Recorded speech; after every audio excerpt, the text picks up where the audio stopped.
और इस वक्त एक ब्रेकिंग न्यूज आपको बता दें, एल्विश यादव से जुड़ी ये बड़ी खबर है जो ये बता रही है कि एक बार फिर से एल्विश यादव मुश्किल में हैं। गले में सांप लपेटने का ये मामला है और इसमें एल्विश यादव और फाजल पुरिया के खिलाफ एफआईआर दर्ज हो गई है। म्यूजिक वीडियो में सांप का प्रतिबंधित दुर्लभ सांपों का इस्तेमाल किया था, जिसके बाद ये शिकायत एल्विश यादव और सिंगर फाजल पुरिया पर दर्ज हुई है।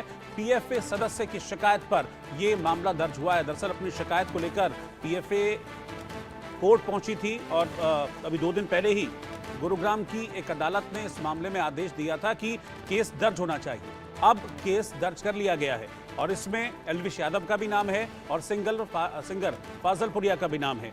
इन दोनों के खिलाफ अब केस दर्ज की गई है। आरोप है कि जो म्यूजिक वीडियो है उसमें गले में प्रतिबंधित सांपों को लपेटने का इन पर आरोप है।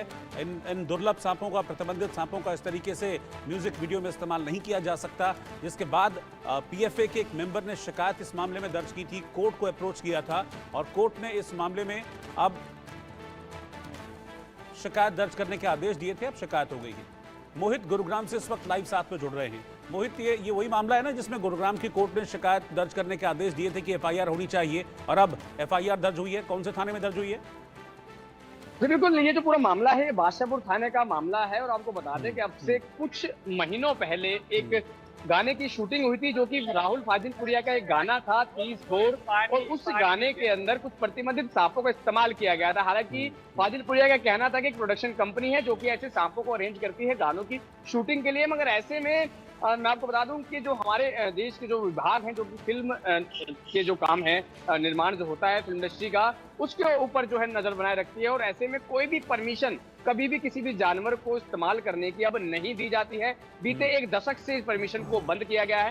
पहले फिल्मों के अंदर, गानों के अंदर घोड़े से लेकर के हर जानवर का इस्तेमाल कर लिया जाता था, मगर आपने खुद देखा होगा कि काफी समय से सारा काम क्रोमा के ऊपर किया जाता है। मगर इनके अभी लेटेस्ट इस गाने के अंदर जब इस्तेमाल हुआ तो पीएफए यानी पीपल फॉर एनिमल एक संस्था है जिसके शिकायतकर्ता सौरभ गुप्ता ने इस पूरे मामले की शिकायत बादशाहपुर थाने को दी थी और कोर्ट के अंदर भी याचिका दायर की थी।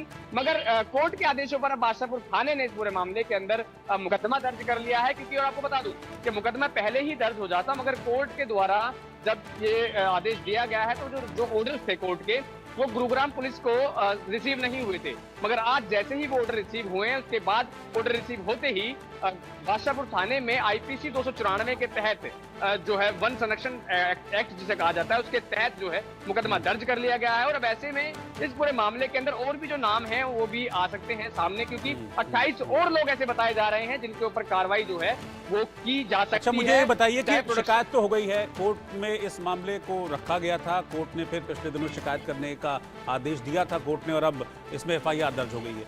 ये जो धाराएं हैं क्या ये बिलेबल हैं और क्या अब पुलिस का अगला स्टेप क्या होगा? पुलिस क्या कह रही है? फिर पूछताछ के लिए बुलाया जाएगा इस मामले में एल्विश यादव और फाजल पुरिया को, उनसे इन्वेस्टिगेशन होगी। इस धारा के अंदर बिल्कुल जमानत मिलती है, बिल्कुल इसमें जमानत मिल सकती है, क्योंकि एक जानवर को मारना नहीं है बल्कि उसको जो है परेशान करने को लेकर के, यानी कि एक बेजुबान जो जानवर है उसको इस्तेमाल किया गया अपने स्वार्थ के लिए। तो ऐसे में इसमें बेल जरूर हो सकती है और बेल होगी भी।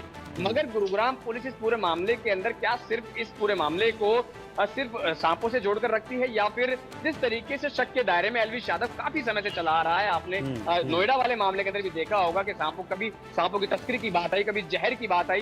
तो ऐसे में गुरुग्राम पुलिस कई एंगलों से तफ्तीश करेगी कि जिन सांपों को लाया गया था तो वो सांप जब लाए गए तो क्या वो उसी कंडीशन के अंदर वापस उसी जगह छोड़े गए थे, नहीं गए थे, एक बात। दूसरा, परमिशन किसने उसकी दी, दूसरी बात। और प्रोडक्शन कंपनी के पास ये लाइसेंस कहां से आया कि ऐसे सांपों को वो किसी भी गाने के अंदर इस्तेमाल करने के लिए जिम्मेदारी उठाती है, कितना पैसा लिया जाता था, हर चीज को लेकर के, हर पहलू को लेकर के जांच जो है होना बाकी है और उसके बाद ही तय हो पाएगा कि आखिर किन किन लोगों के नाम सामने आते हैं। तकरीबन 30 लोगों के आसपास का मामला जो है ये बनकर नजर आ रहा है कि 30 लोगों तक की कार्रवाई जरूर हो सकती है इसमें। जी ठीक है, आपका शुक्रिया इस जानकारी के लिए।